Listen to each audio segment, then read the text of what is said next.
Welcome back, WNST, Towson, Baltimore, and WNST.net. We are still, at least for a few more segments, for a few more hours, enveloped in the purple rope lights that were not to be. 14-2, home by 2 home games, AFC Championship game tickets on my mobile app that will never be used, and now subjected to choker, loser, sitting around watching Patrick Mahomes and Derrick Henry play football, going down the South Beach, as we're going to be doing in 2 weeks, Luke and I, to watch what could have been. And certainly, Luke, I know you and I have talked a little bit about this already, how the rest of the world's going to perceive this. And much like everywhere Marlon Humphrey goes around Alabama, with or without a cell phone cord to charge his battery, everyone's going to talk to them about what could have been. And I don't think it's going to be fun for Ronnie Stanley, and I don't know that it's going to be polite for Lamar and Hollywood hanging out in South Florida when they're going to carry this, and it's heavy, and it gets heavier as it goes on. I know we talked about Peyton Manning and Dan Marino and yada, yada, yada. Hey, look, somebody's going to get their feelings hurt this week amongst Aaron Brooks and Jimmy Garoppolo, right? Like, somebody's going to lose. It's the way it works. It's how you lose and then what you do to respond. And this is for the whole organization to respond, because the purple floodlights are going to go away, and I know you're going to go on and cover probably 100-some-odd Orioles losses this year, and so am I. But for the players to disband, this is rough sledding for them, hanging out in Miami 2 weeks from now or showing up at the Pro Bowl this week. And I know a bunch of them are Pro Bowlers, and maybe they want to go and sort of wash it away. It's tough to wash this away. This one doesn't go down easy. Yeah, there's no question. And I predict, Nestor, when we're in Miami in a couple weeks, the common question, very simple, that we're going to get from people is, what happened? With the Ravens, what happened? I mean, that's really what it's going to come down to. And look, these guys have their own lives. Football is what they do. It doesn't define them. They're going to have, they'll have fun off seasons. They'll get ready. They'll report back to Owings Mills in April for the off season training program, and life goes on. I mean, the off season doesn't last all that long. But this goes back to what I said to you in our previous conversations, that I do have, not concerns, but I think it's important to be aware and important to at least acknowledge this, that there's going to be a challenge for this organization to kind of move on and turn the page to 2020 and also understand that they're not going to have a chance for redemption for a minimum of 12 months. I mean, because what are you going to do in the regular season next year that's going to trump what they did in the regular season this year? I mean, what, are they going to go 15-1? Are they going to go 16-0? I'll bet against that, just because, not because I'm doubting the Ravens, just because that's incredibly difficult to do. All the records they set. Lamar Jackson being MVP, is he going to, I mean, it's a lot to try to repeat or better all of those accomplishments. So yeah, I'm not expecting 15-1 next. I'm not predicting that. And even if they do, Nestor, what's everyone going to say? Well, what happens in January? Yeah, see January 13th or whatever that date is, whatever that weekend is next year, right? Exactly. So that, to be clear, that's not to say that they have to go 14-2 again and they have to be the number one seed again. Maybe it does follow a path of what we saw 2011, where the Ravens were 12-4 and the number 2 seed in the AFC, and of course we know what happened in Foxborough in the championship game, and then they came back in 2012. That team was not as good as the 2011 team. They were 10-6. We know that they lost 3 straight games in December. They were 1-4 in December, even though the Week 17 in Cincinnati, we know they didn't really play it straight up. But the point was, they certainly didn't look like a juggernaut. They didn't have near the amount of dominance, especially on the defensive side of the ball. I mean, they were a top 2, top 3, top 4 kind of defense in 2011. They were middle of the pack in 2012. So, but we know what happened in 2012. So it's not as though Lamar Jackson and the Ravens need to go 14-2. That they need to be the number 1 seed. That they need to have home field advantage. And maybe maybe the big lesson to take away from what happened and the absolute disappointment on Saturday night is maybe that part of it's not all it's cracked up to be in the end, because you still have to take care of business, and you remember how the Ravens won 2 other Super Bowls. So as much as 2020 is going to be about redemption, I still throw out there the challenge that the human mind is a heck of a thing, and these guys are going to have a lot of time to wait around and think about this and think about what happened and think about getting back there next year. And there's one of 2 ways to take that. You can use that as motivation in a healthy way, and it drives you, and you do have that chance of redemption, and then you break through the next time. Or, and we've seen this happen too, there are plenty of teams out there that have a great 12-4, 13-3, 14-2 season over the history of the NFL, and they're the number 1 seed, and they come up short, and they don't get back, whether it's because of complacency, whether it's bad luck, or certain players retire, or you sign a couple guys that you think are going to make a difference, and they have the opposite effect. So there's a lot that can go wrong over the course of 12 months, and that's why, again, it's just so frustrating from the Ravens' perspective that you were a win away from hosting the AFC Championship in Baltimore for the first time in 49 years. You were 2 wins away from being in the Super Bowl. You were 3 wins away from having your 3rd NFL championship in 2 decades. I mean, they were so close, and now you have to start that. Basically, you turn the clock over, and it's back at 0 again. What is what's a house of cards, right? Like, literally, It gets built up, and we haven't mentioned this yet because there was some really poignant stuff, I thought, that happened in the aftermath. And, you and I were in the locker room working every corner. I talked to Hollywood, who was waiting for Lamar, and Lamar and Hollywood and Ronnie Stanley walked out. I just saw a picture of Steve DeCastro's grandson, had a picture with Lamar in the orange jacket he walked out with sort of a long look on his face. And I looked at the picture. Here's Lamar taking pictures with people I know's grandkids, right? Literally on the way out of the stadium the other night. And, even in my own journey, right? Like, how about this, dude? My favorite barbecue place I've taken you down in South Florida in Fort Lauderdale. I went in there on Thursday to get my usual, mac and cheese and my ribs and my cornbread. And the guy, I was wearing the Lamar Thriller shirt, right? Mm-hmm. And the guy back there's, chopping up the pork. And I love the place. And they make iced tea. I mean, you've been there. Tom Jenkins, Route 1. Yeah, Check it out. It's my favorite place, right? Very good. Totally my favorite place. And at some point, we're going to have to go for a, Tom Jenkins run when we're in South Beach 2 weeks from now. But I was there, and the guy's chopping said to me, "Hey, man, you know what's up." And I was wearing my Baltimore Positive hat. I'm like, "What do you mean?" He's like, "Man, Lamar's my boy, man. Went to high school with Lamar." I'm like, "Cool." He said, "Man, Pompano, Boynton, I'm up that way." I'm like, "Cool." So, it made small talk. And we were going to be having our Purple Lit party. I had, in 2006, so while we're just, telling our stories here, I haven't told any of these stories. I flew down to Florida on Thursday and Friday.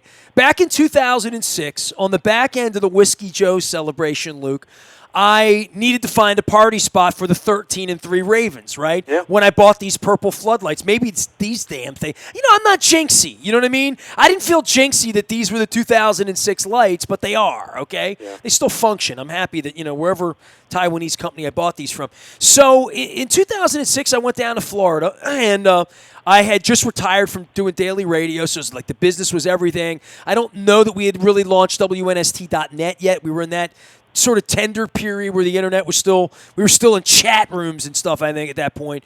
And I flew down to Florida, and I met with a nice lady down there, and I toured the Dave & Buster's between Sheridan and Griffin. And I had stayed at the Holiday Inn Express on Sheridan several times. I had a lot of hotel rooms there for various times. And when Dan Marino went in Hall of Fame, Luke, we were at that game, in the mud game, the 2001 season. Tropical storm came through. We stayed at that hotel. So this Dave & Buster's is enormous. It's still there 20 years later. It's one of the biggest Dave & Buster's in the whole chain. The parking lot is enormous. They probably put 500 cars in the parking lot. All of our buses, we had everything staged, everything ready. In 2006, I went to this place and I said, we're going to put purple floodlights out here on the highway, because back then you didn't have the internet to tell everybody where the thing was, right? Not in the same way. And so we're going to put purple floodlights. It's going to be like the Luxor. We're going to have a purple light right on I-95 south of the Fort Lauderdale airport. And 13 years later, I flew down there on Thursday. Great group of people there. Lamar was on all the televisions when I went in. And, we talked about purple floodlights in the parking lot. We had an outdoor area for people to drink. And I'm envisioning bands. And they had purple. I'm getting Raven 30-foot flags to hang on the side of the building. And literally, Luke, it sits right on I-95. So, like, everyone would see it. It would be lit up. We were going to do free admission this time. So we do all this stuff. And I go there, and on my way out the door, I'm not kidding, this is 10 minutes before Neil Peart died, okay? So, this was Friday night. It was my last stop. We were, like, shaking. I visited 6 different places, and this was just going to be, like, the greatest place. And on the way out the door, young lady at the front desk, there's a Ray Lewis helmet there. Like, all the mojo felt right, And on the way out, the girl says to me, "Hey, by the way, you're from Baltimore, right?" I'm like, yeah. She said, "Hollywood Brown's sister worked here for a couple years, man. Make sure you say hello to him. Let him know you're having your party with us. He's local. He's been in here a whole bunch of times." And I'm like, wow, this is all meant to be, right? And not meant to be, man. And I know we talked about Lamar and Hollywood and Homecoming and, what it represents to have this thing sort of slip through your hands and where it is. But, for so many fans, man, I've had so many people reach to me about going to Miami and partying and all that stuff, and to think it's going to be Ryan Tannehill on the wall, or it's going to be Pat Mahomes on the wall, whatever it's going to be, it's not going to be Lamar Jackson. And, that's something that's going to eat at those guys, I think.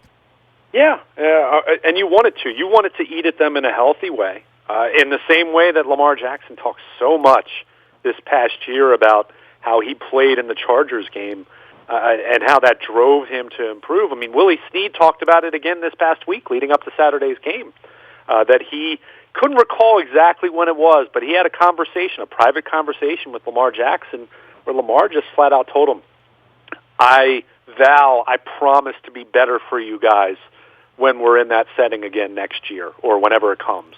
And it was something that really drove him. So, well, I think the whole story of Florida was to get to Matt Judon when he said it's like a car crash. Yeah. I think it's more like a plane crash. Because the car crash, you see the cars. You know what I'm saying? Like, you see the cars, you know the risk. You knew the Tennessee Titans you knew there was a risk, This was more like from the fan standpoint, it's a plane crash. Because you're just flying along, and then you're gone. You know what I mean? Like literally, I was flying along with parties and hotels. Man, we had the best hotel. I mean, I walked through the lobbies of these hotels. I'm like, my wife's going to wake up here. My son's going to wake up here. My sister-in-law is going to wake up here. Luke's going to wake up here on Friday and Saturday. We're going to take the bus down, skip South Beach on Friday. You and I could go down with the fans, and we could be fans on Friday and drink some beer out of coolers and throw these. And it's just like, it's a plane crash. Like, I had it all. Everybody had it in their mind, how it was going to feel, how it was going to look, who we were going to be playing, where we were going to go, what they were going to have on their tailgate menu this week for the AFC Championship game. We knew it was the early game. We cleared this. I mean, I know that's the way I had it played out. I don't know how Pat Ricard thought it through, or Ronnie Stanley, or John Harbaugh, or Lamar, but I had it all planned out, dude. Like, I was ready to win a championship. And so was Matt Judon, right? And so was Wink Martindale. So they were all ready, right? And by the way, Miles Boykin said after the game, nobody's ready for their season to end, ever. Right. Nobody ever thinks their season's going to end the day it ends. They were a 10-point underdog, the Titans. They didn't think their season was going to end, and it didn't. Well, and that's where you kind of get into the psychology of this and everything you just spelled out. Look, media and fans can look ahead. Other people in the organization that handle travel and logistics and hotels and anything that they were going to do from a marketing standpoint down in Miami, they were all planning that, but there's still the task at hand. You still have to win the football game. You still have to take care of that week's opponent, and that's where you do get into, rust or overlooking an opponent or being a little complacent, a little too cocky, a little too confident, whatever. I mean, and look, you can have your own opinion about it, and no one's going to really have anything to say that proves or disproves it. I mean, it's all conjecture, but it does speak to that there aren't any guarantees, and that's why over the course of this season, as impressed as I was every week, and I can recall how many times I'd be chatting to you, I'd be sitting in the press box after the game, we'd be recording our segments for post-game for another Ravens win, and you'd bring up the next week's opponent, and you'd try to talk it up that it's some kind of challenge, and I would just sit there and kind of say, is it, though? I mean, are they really going to have that much trouble? Well, saying all that, you think it's unthinkable that they could lose to the Tennessee Titans. Exactly. And that's a credit to them. And I'm not saying that to knock the Ravens. I mean, they had a really special regular season, but like that 2006 team where you thought it was a special team, you got to January and, well, it wasn't so special. And that's where Ravens fans do need to have a little bit of perspective here and remember that's also the name of the game. That's also part of being a fan. There's so many fan bases out there, whether Cleveland on the heels of hiring their next coach and knowing they're probably going to be hiring another one in 24 months. I mean, that's just the reality of it. There are so many fan bases, whether you're bottom of the barrel like Cleveland or like Washington right now, or even teams that are kind of just middle of the road. Well, think if you're a Cowboys fan, right? The Cowboys are the most vaunted organization, and it really is wild that the 49ers have climbed out of this hole, right? Like the 49ers have been a disgrace at two different points in the last 15 years. Like literally have been just disgracefully Brownsy kind of bad for a little while, but they dust off, right? Like, there's organizations like the Cowboys haven't dusted off. The Miami Dolphins, you and I are going to sit in Miami. Dude, I mean, that's a dumpster fire, the Dolphins, right? I mean, the Buccaneers haven't dusted off. It's been 20 years, right? The Jacksonville Jaguars have never been up the mountain, although they played a championship game recently, right? So it's not easy doing this, and it is fleeting, and it is extremely disappointing when we sit here and talk about can they be 15-1 next year, right? Like that would be the only thing north of that. And if they're a very pedestrian 12-4 3 seed, right, we wouldn't be nearly as all worked up as we would be about having to go on the road and play football games. But that also could still be when it's their time to win it. So, but the overall point that I was making is when you do have a team that's in the conversation and making the playoffs, and I mean, even let's look at the second half of the Joe Flacco era for just a moment. Yeah, they didn't make the playoffs a whole lot, and they had some down years. They only had one season where it really bottomed out. I mean, even the other years they were in it to week 16, week 17. I mean, that's just that's not bad territory to be if you're a fan. If you're really taking a step back, and I know people are ticked off and depressed, and I mean, just it's a lousy feeling when you have a team that was head and shoulders the best in the NFL at the end of the season by every legitimate measure you could look to. I mean, whether you're talking wins and losses, point differential, efficiency ratings, all kinds of different stuff. All the records they set, MVP of the league, guy, head coach who should be coach of the year, possibly the executive of the year, and Eric DeCosta. I mean, you can make all those different arguments. 12 Pro Bowl players, and you lose, but then you also remember that those moments of disappointment and heartache and coming up short and even being upset, you think of the 79 Orioles, you think of the 71 Orioles, the 69 Orioles. All of those moments are only created because you've had something special to follow and watch that year. You can go 8-8 or 7-9 or 6-10, and no one's talking about a loss in the same context as we're talking about Saturday night's loss right now. So that's not to say that people shouldn't be upset or disappointed.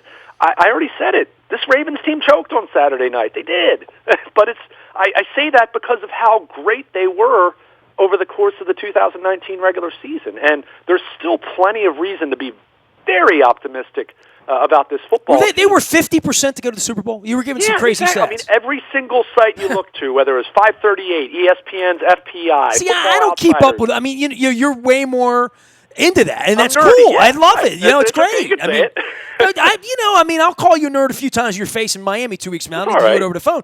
But that's when you start to put math to it, and I know, and there is a science to the math, although I'm still not sold on all this pollster nonsense that we'll be hearing about the next 9 months.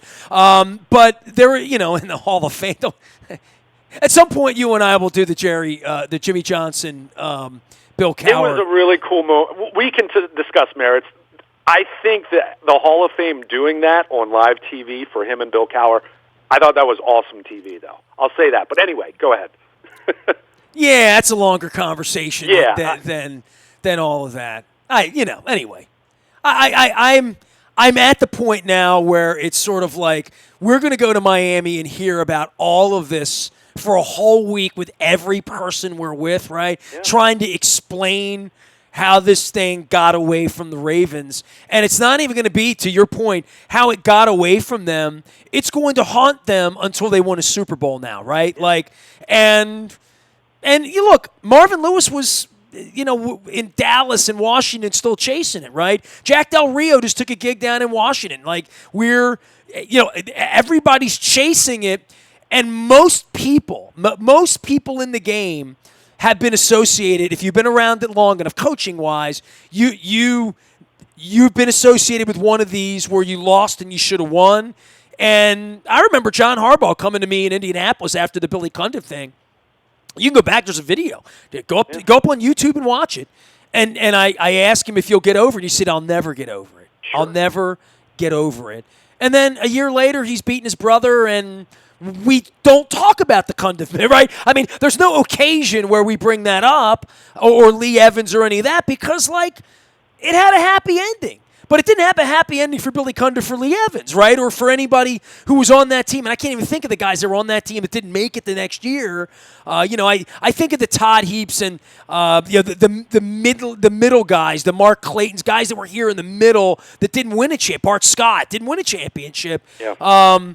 And somewhere along that line, there's going to be some guys here. I don't know who. We haven't had that conversation. Who's coming back and who's not coming back? Maybe that's a little bit more in the next segment in the crystal ball and all of that.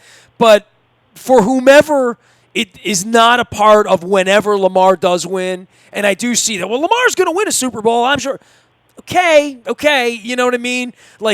He might win a Super Bowl, but it's never going to be set up at 14-2 with 2 weeks off and this particular group of players. Maybe that time will come, but Cam Newton's still going to be chasing that, and it is fleeting. It is. I mentioned Dan Marino. I've used that example. I mean, Dan Fouts. I mean, there are Hall of Fame quarterbacks who never won a Super Bowl. And look, I'm not going to sit here and say that I don't believe in Lamar. I do. I think he absolutely is going to have other opportunities to win a Super Bowl, and I don't think his first 2 postseason games should define him any more than it defined any number of other quarterbacks like a Peyton Manning or other guys that had a reputation for not being able to win a big one until they won a big one, and then some of them won multiple big ones. I mean, it's hard to do, and I just Googled greatest teams not to win a Super Bowl, and go down the list: the 1990 Buffalo Bills, the 1998 Minnesota Vikings, the 84 Dolphins I mentioned. I mean, San Francisco for all of this. Well, can you imagine Brian, our partner, if they didn't win in 01? After what happened to him with Denny Green, right? Denny Green was the coach of that team, right? So, I mean, it's hard. I was an Oiler fan, dude, right? It's so watching the Houston thing evaporate again on Sunday, I'm not a Houston football fan anymore, but I was an Oiler fan, dude. You know what I mean? So I know that pain. And I took that pain onto the field in Tampa in 01 when my team finally won. And I rode that pain 8 hours on the bus after Lee Evans and Billy Cundiff, the same way that John Harbaugh lived that, right? In the aftermath. But there is something about once you win, right, you get to say you won until they try to take it away from you, and they will, right? Because they still do that to Joe Flacco to this day, right? But Joe Flacco has something that Lamar doesn't have, and until Lamar has it, he's not Michael Jordan. Yeah, and hey, Michael Jordan didn't win a title until year 6 or year 7. He was drafted in '84, and it was there were losses to the 1991. Cleveland Cavaliers and various things along the way. So, yes. I mean, it's hard to do. And that's not to make an excuse. It's to understand the reality of it. It's to understand it's the a team magnitude game. of it. Yeah. Mm-hmm. Look at some of the franchises in the NFL that have not won a Super Bowl, that have been around much longer than the Ravens. I mean, go down the list. Okay, you can talk about the Bengals and teams that the Browns.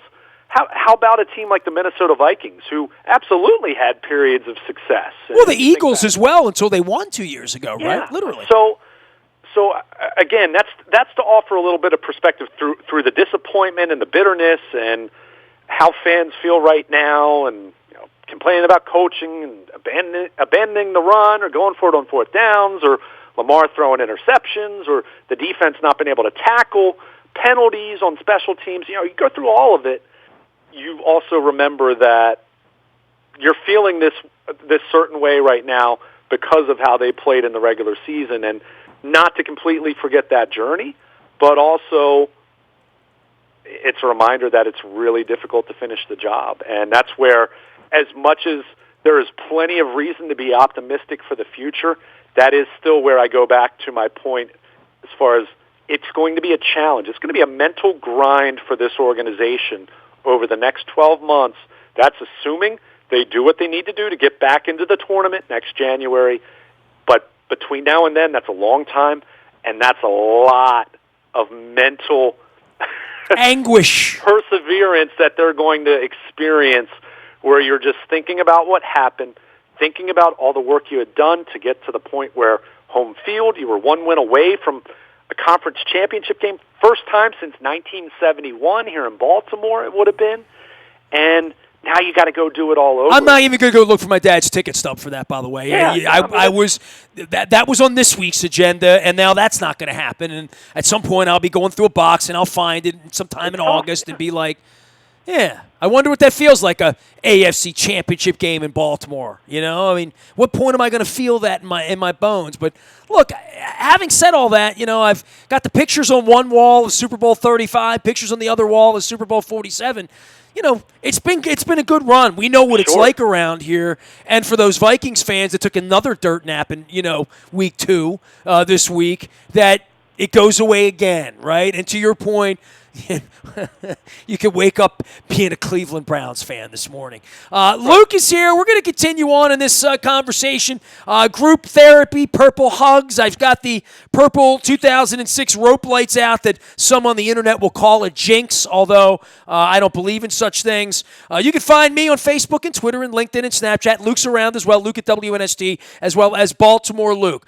Big appreciation to all of our sponsors riding into 2020. We're headed to South Beach in 2 weeks to do some Super Bowl coverage, to talk to some legends of the game, amongst others. I had plans in South Florida, and thousands of you had reached to me in various ways telling me you were going to be a part of it. I'm glad I got to tell the story of the party that never was.